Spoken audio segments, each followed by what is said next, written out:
अस्सलाम वालेकुम। मेरा नाम डॉक्टर तलहा शहजाद है और मैं कंसल्टेंट पल्मोनोलॉजिस्ट कराची में प्रैक्टिस कर रहा हूँ।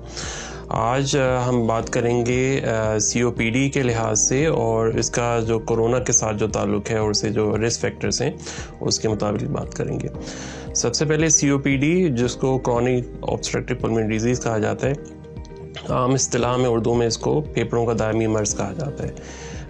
इसमें हमारे जो फेफड़े हैं वो बाज़ वजूहात की वजह से कमज़ोर हो जाते हैं और उसमें फिर पेशेंट्स को सांस लेने में तकलीफ़ और खांसी और आहिस्ता आहिस्ता ही जब प्रोग्रेस करता है तो ऑक्सीजन डिपेंडेंसी की तरफ ही चले जाते हैं। इसकी इंसिडेंस अगर देखें तो एक स्टडी के मुताबिक पाकिस्तान में तकरीबन 70 लाख से ज़्यादा इस बीमारी के पेशेंट्स मौजूद हैं। तो अगर देखा जाए तो काफ़ी अंडर एस्टिमेटेड ये बीमारी है और कई ऐसे पेशेंट्स हैं जो उनकी तशख़ीस अभी तक नहीं हो सकी। इसकी कई वजूहात हो सकती हैं COPD होने की, लेकिन सबसे अहम वजह जो हमारे यहाँ है वो सबसे ज़्यादा स्मोकिंग से रिलेटेड ये बीमारी लायक हो जाती है।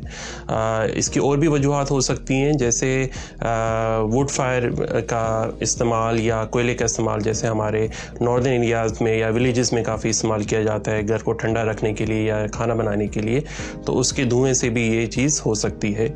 और भी वजूहात हो सकती हैं जिसके अंदर इन्वायरमेंटल पोल्यूशन है, कुछ जेनेटिक फैक्टर्स हैं, ये सब ट्रिगर कर सकते हैं।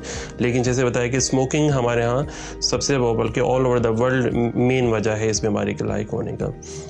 अगर इसकी अलामात देखी जाएँ तो मरीज़ों में आमतौर पे खांसी और फिर बलगम इसमें आने लग जाता है और वक्त के साथ साथ जब ये बीमारी बढ़ती है तो फिर सांस में तकलीफ़ शुरू हो जाती है, जो शुरू में चलने में या एक्सरसाइज करने में होती है और आहिस्ता आहिस्ता ये रेस्ट पे भी हो सकती है। और अल्टीमेटली पेशेंट्स को जब ज़्यादा प्रोग्रेस कर जाए तो पेशेंट्स को ऑक्सीजन या असिस्टेड वेंटिलेशन तक जाना पड़ सकता है। इसकी तशख़ीस के लिए सबसे पहले अगर किसी मरीज़ को जिसको हाई रिस्क का बिहेवियर हो, यानी कि स्मोकिंग या एक्सपोजर हो वुड फायर से और उसको सांस की तकलीफ शुरू हो जाए, तो सबसे पहले एक सांस का मुआयना जिसको हम स्पायरोमीट्री कहते हैं वो करवा लेने चाहिए ताकि वो सांस की अपने फंक्शंस को एसेस कर लें। इसके अलावा दूसरी भी टेस्ट करवा सकते हैं जिसके अंदर चेस्ट एक्सरेज हैं, कुछ ब्लड टेस्ट्स हैं और कार्बन डाइऑक्साइड वगैरह मॉनिटर भी कर सकते हैं उसके अंदर। इसकी अब आगे अगर मैनेजमेंट में जाएं तो इसमें मुख्तलिफ़ किस्म की अद्वियात इस्तेमाल होती हैं जिसके अंदर इन्हेलर्स हैं और कुछ दवाइयाँ हैं। मुख्तलिफ़ किस्म के इन्हेलर्स जो हैं वो इस्तेमाल होते हैं जिसके अंदर ड्राई पाउडर्ड इन्हेलर्स भी हैं और कन्वेंशनल इन्हेलर्स भी हैं। जो वर्ल्ड वाइड जो यूज़ होती हैं दवाइयाँ वो हमारे पास मौजूद हैं जिससे इस बीमारी को ट्रीट किया जा सकता है। लेकिन जैसे कहा जाता है prevention is better than cure, तो इस बीमारी का जो है मेन जो इसका ये है कि इसको इट्स अ ट्रीटेबल और प्रिवेंटेबल डिजीज़, यानी कि इसको आप प्रिवेंट कर सकते हैं। अगर आप जो हाई रिस्क जो हम जैसे कहते हैं कि स्मोकिंग वगैरह अगर करता है तो उसको छोड़ देना चाहिए, क्योंकि ये बीमारी ऐसी है कि इसका इलाज पेचीदा है और लंबा इलाज है। यानी कि अगर किसी को COPD डेवलप हो जाता है तो उसको लॉन्ग अरसे के लिए, काफ़ी लंबे अरसे के लिए दवाइयों का इस्तेमाल करना पड़ता है और बाज़ औक़ात मुस्तकिल दवाइयों पे आना पड़ता है और फेफड़ों में जो नुकसान होता है वह एक दफ़ा इर्रिवर्सिबल डैमेज होता है। तो इस हद तक जाने से बेहतर है कि आप इसको पहले से इसको प्रिवेंट कर लिया जाए स्मोकिंग सेसेशन करके और अपना माहौल को अच्छा रख के।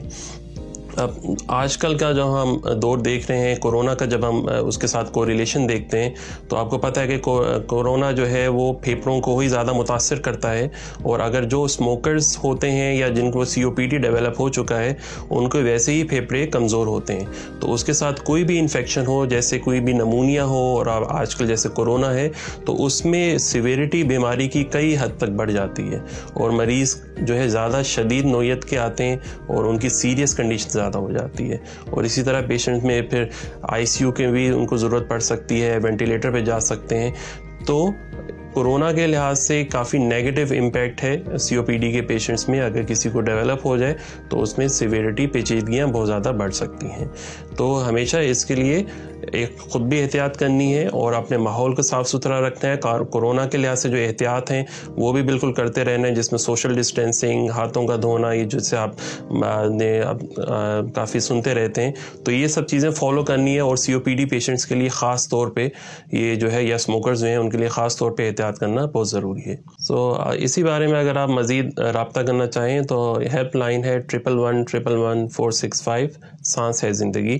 اس سے آپ رابطہ کر کے مزید انفارمیشن اور آگے اپنا مینجمنٹ پلان ڈسکس کر سکتے ہیں. شکریہ.